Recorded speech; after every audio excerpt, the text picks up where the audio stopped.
Hello, my name is Yvonne. I'm from JK Lifestyles with Yvonne. And today we have Xavier Roman here. How are you today? I'm great. How are you? I'm fine. Xavier is an energy healer, and I wanted him to come on and talk about exactly what an energy healer does. So, could you tell me exactly what is an energy healer? Um, my experience with energy healing, are you able to hear me? I'm able to hear you. Okay, Mhm. cool. Yeah, I can tell you about my experience with it. So what happens is energy comes through me and then it goes to that person. Depending on what's going on with them, it goes to that area. Mhm. So that is my explanation of how the healing takes place Mhm. and how it works on the person. How does it know what area to that needs healing? Do you know before you start the process what area needs healing? You know what? Most of the time, a person will tell me whether if I meet them online or if I'm at a hospital or ER or something like that. I'll be made aware of it. But there are times when I could tell, like if I'm meeting with somebody beforehand, like if there's something else, it just comes right through me, and then my mind goes right to that area and so forth. And then when I'm in the session, uh, you know, performing uh, during the session, then we go right to that area, and then I think to myself, oh, so I guess it was right, to lead me there, to tell me about it at the beginning, and then as soon as I get there and I'm working on something that they told me about, then it goes back to that area. Oh, okay, so there it was. Then I'll ask the question, hey, was there something going on with this or that? They're like, yeah, what that was, but I didn't think it was that important, this and that, but that's why I didn't mention it. I said, okay, cool. Like, I don't know if you felt that, while we were in the session, like, yeah, I did feel something. It felt like this, it felt like that, like while you're doing this. Mhm. Is it physical healing that you do? Is it mental healing? What kind of healing? Is it, say for instance, if I come to you and I feel depressed about something, and that's what I need healing from, Okay. would you be able to heal me from feeling that way? Yes, yes. So what I would do if you said that during our session, of course, I'd be by your brain, the mind, and so forth, Mhm. and try to better that, enhance that, so that you could feel good once again, feel relaxed and at ease, and so forth. Okay. Say I come to you and I had my pancreas is acting up. Okay, yeah, then I would go ahead and just divert my attention right to your pancreas area and whatever else, that it leads me to that's surrounding that if it's something else. What would you do? Uh, Say, so say if I'm laying there on the couch in the hospital bed, what exactly would you do? How would you direct your energy? Or how would it, whatever it is that comes through you to them, how would that happen? okay, so what I would do, like you said, you were in the hospital or something like that, what normally happens if a person's like, hey, Xavier, can you come here for this hospital visit? My mom is suffering from this and that. They don't know if she's gonna make it, what have you. And so then I would stand over you and make sure it's quiet. Not that it necessarily needs to be quiet, it doesn't, because I've done things, in panic modes and loud noises and so forth. But Mhm. I just would relax myself, close my eyes, and then I'd probably touch that area right there, just my fingertips, not a grab, just a little touch if I'm in front of you. Uh, I think it's a little bit more enhanced when I do touch, even though I do most of my work online, just like as if we're doing right here. Mhm. And then I would go ahead and the energy would go right to that area and begin spreading white light right around that area. Do you see that white light? Yeah, I Or see the white light. Yeah, I see. Yeah, ever since I was little, I've seen that white light. Yeah. what age were you when you started realizing that you had the ability to heal? I was 5 years old when I did it, and I knew I was 5 years old because I was in, of course, I was in kindergarten. Um, I had seen a lady. I was kitty corner right across the street. It was 83rd Street. I think that was Houston, the street. But I was right there across the street, and I looked on the other side, and I seen a mom and a child, both crying.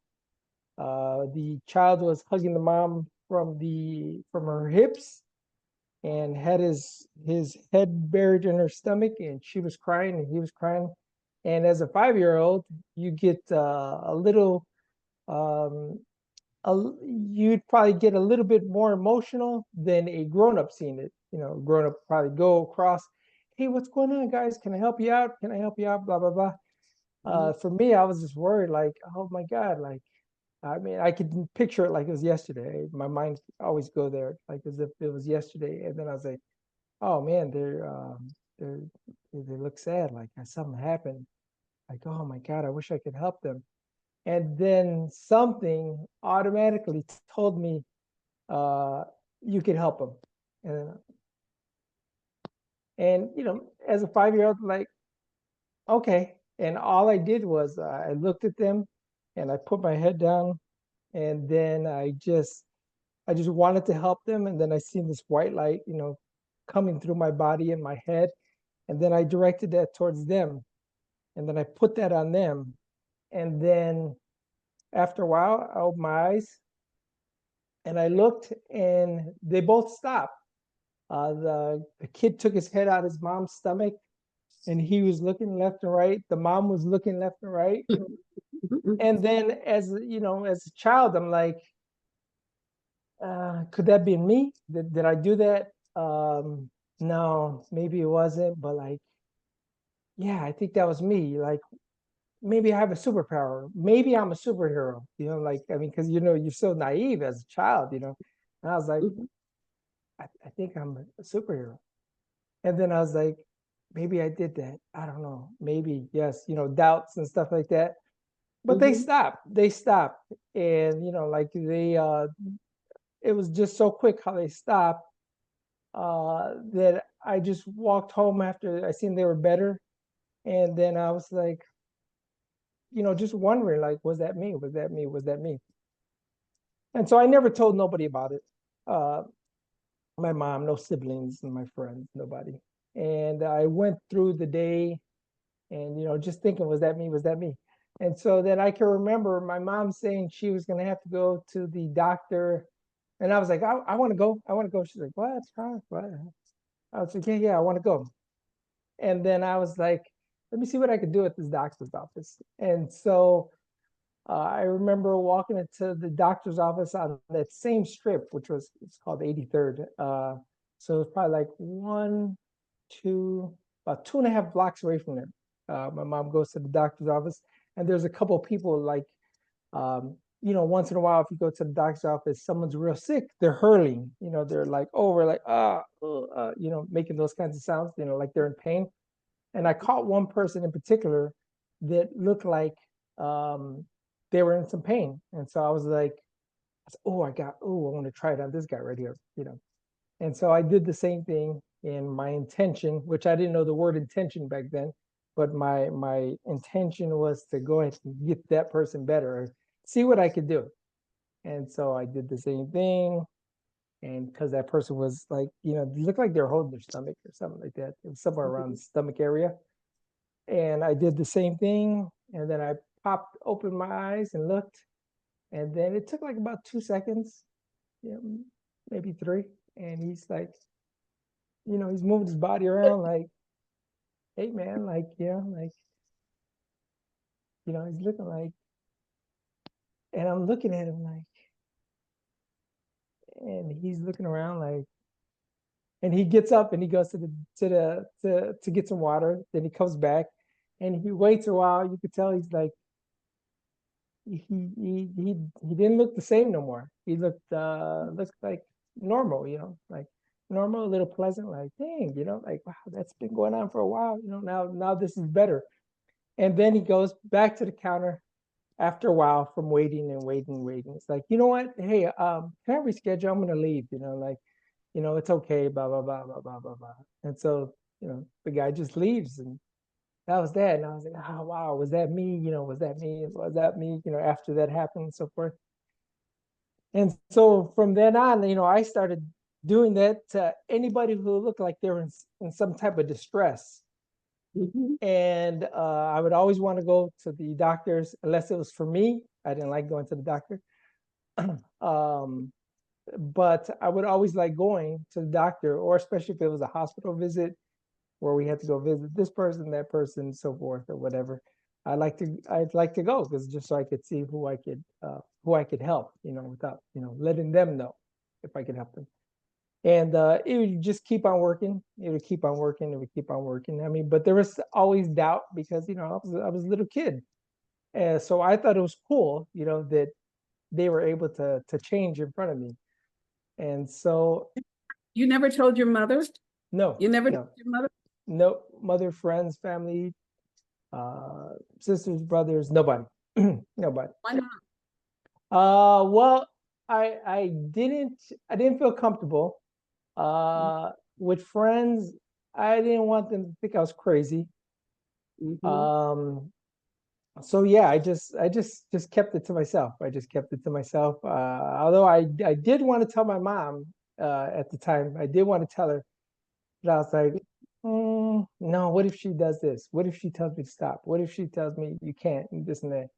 Like I don't want to be told that. I want to keep on doing this at the time. And so I didn't say nothing. I didn't say nothing. And then I just kept on doing it and doing it and doing it, and just noticing you know people, how they would change. Yeah. So that was me as a little kid. As a child, were you sick a lot? No, I wasn't sick of it. No. Mhm.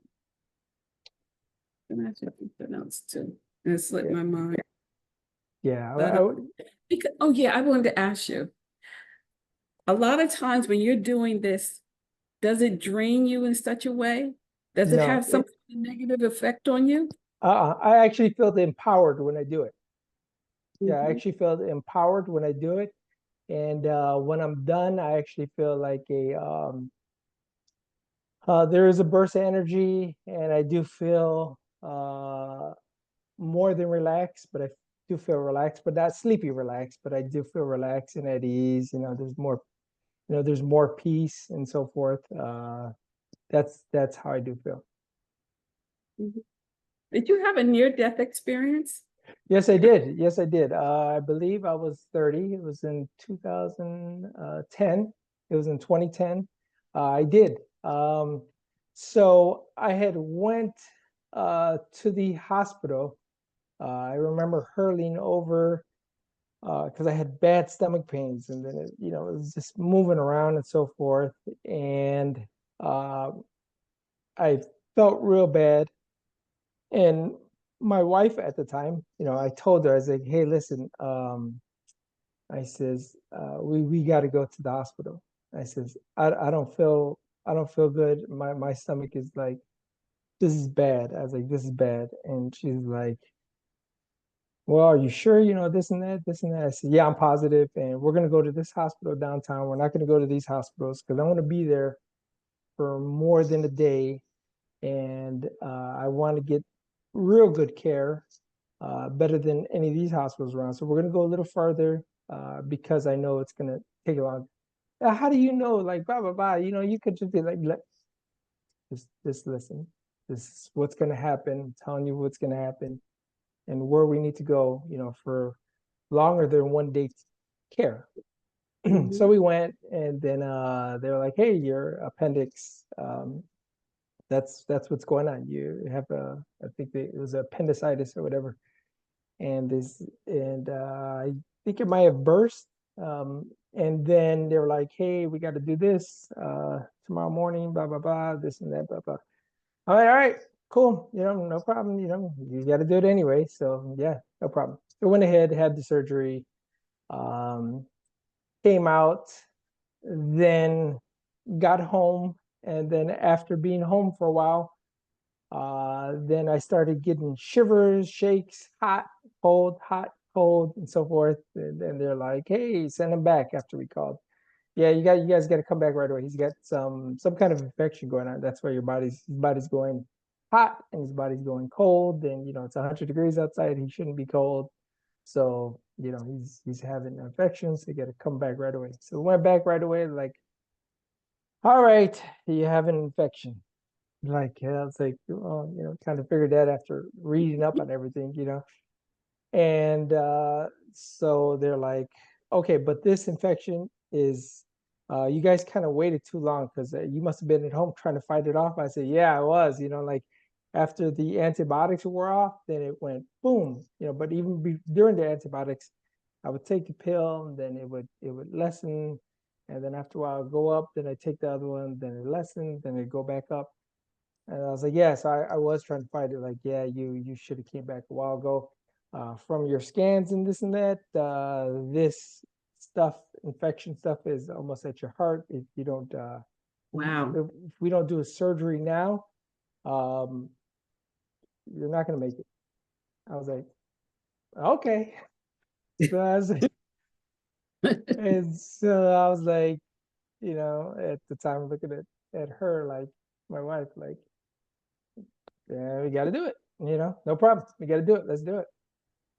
I'm like, okay, well, it's gonna be in this many hours. We're gonna do this and do that, and then you'll be in the surgery. I was like, all right, cool. No problem.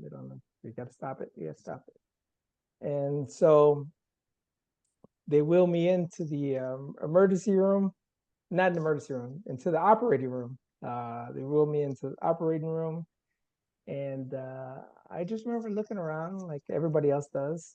And then, the guy putting the stuff, he says, okay, we're going to count to three and you're not going to make it to three. And sure enough, I was like, boom, I was gone.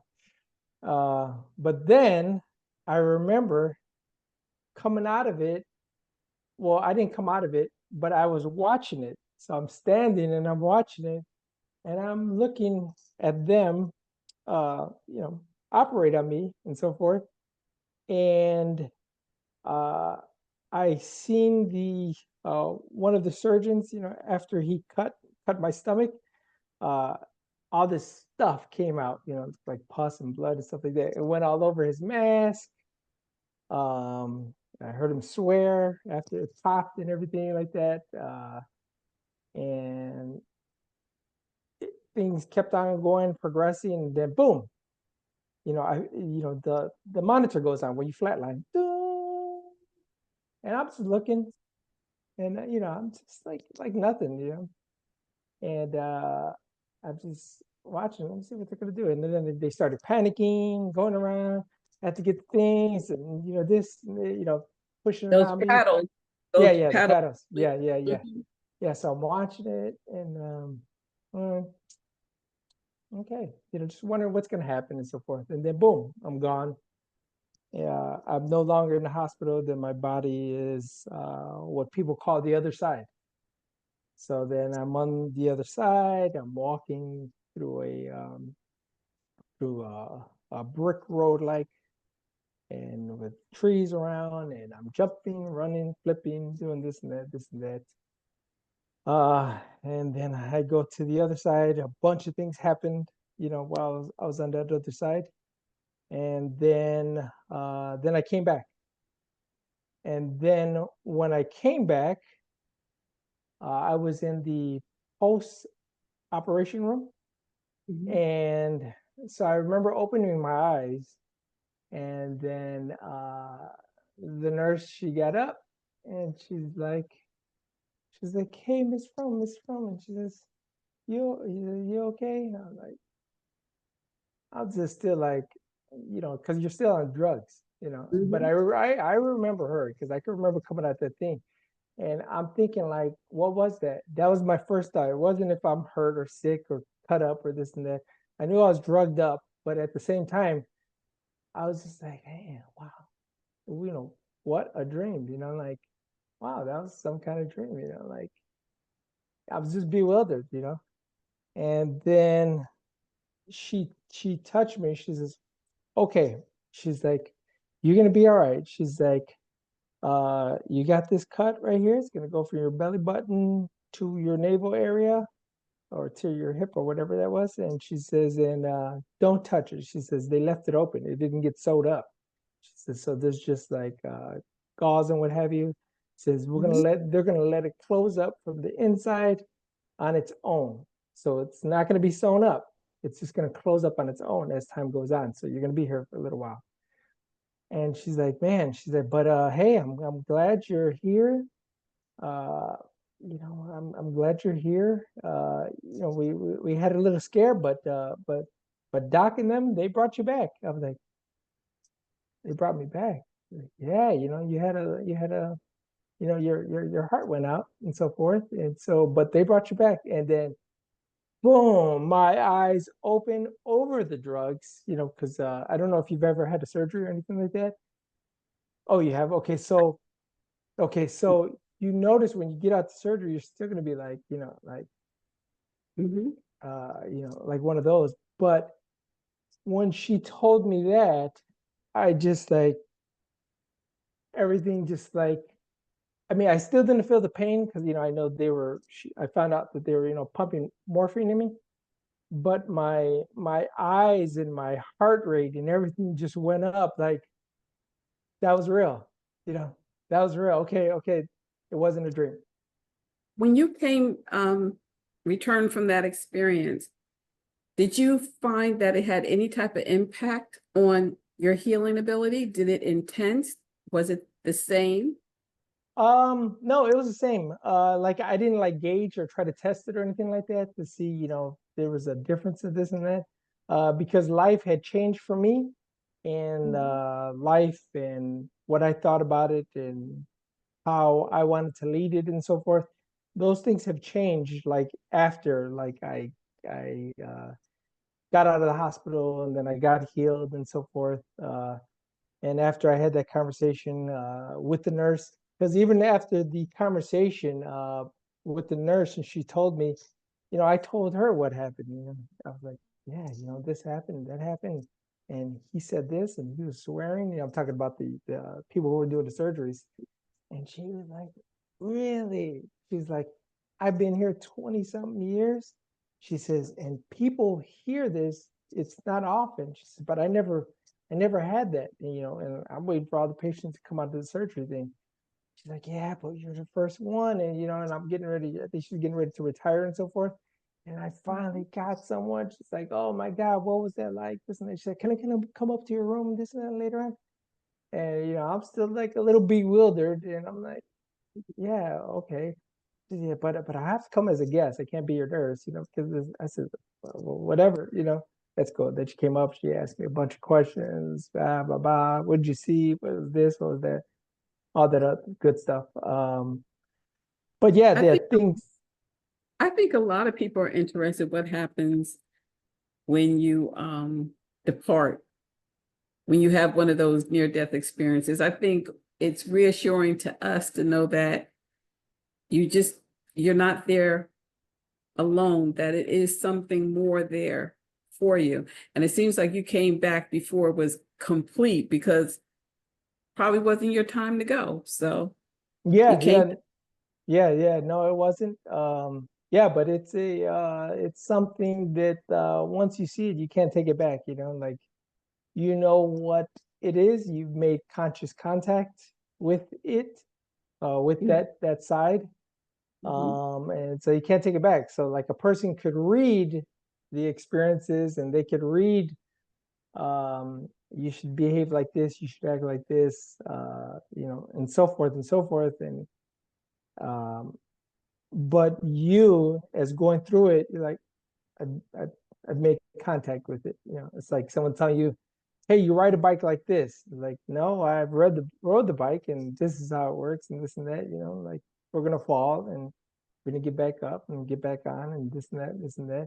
Because I've actually did it. Now you should ride the bike. What age were you when you did tell your family? I'm sure they found out at some time that you had that ability. Well, yeah. I told them it was 3 years ago. It was 3 years ago from right around now. I told them 3 years ago. And I remember I told my youngest sister, I was like, "Hey, do you remember that time when you were in the room and you were real sick and you were laying next to our mom?" I says, "In her bedroom." And then I says, "Hey, what do you think you got? You know, what do you think this is? What do you think that is with with your symptoms?" "I don't know. I feel like this. I feel like that." I says, "You want to get better?" She's like, "What are you talking about?" And I says, "I'm asking you a question. It's just a yes or no. Do you want to get better?" She said, "Of course, you idiot." You know, this that at that time. And I'm like, "Okay, hey, I'm just asking." I says, I says, "Just stay right there on the bed. Just do as you're doing. I'll be right back." So I went out the bedroom, sat down on the sofa in the living room. And then I just focused on her. And then I came back. I mean, I didn't wait a long time. I just came right back.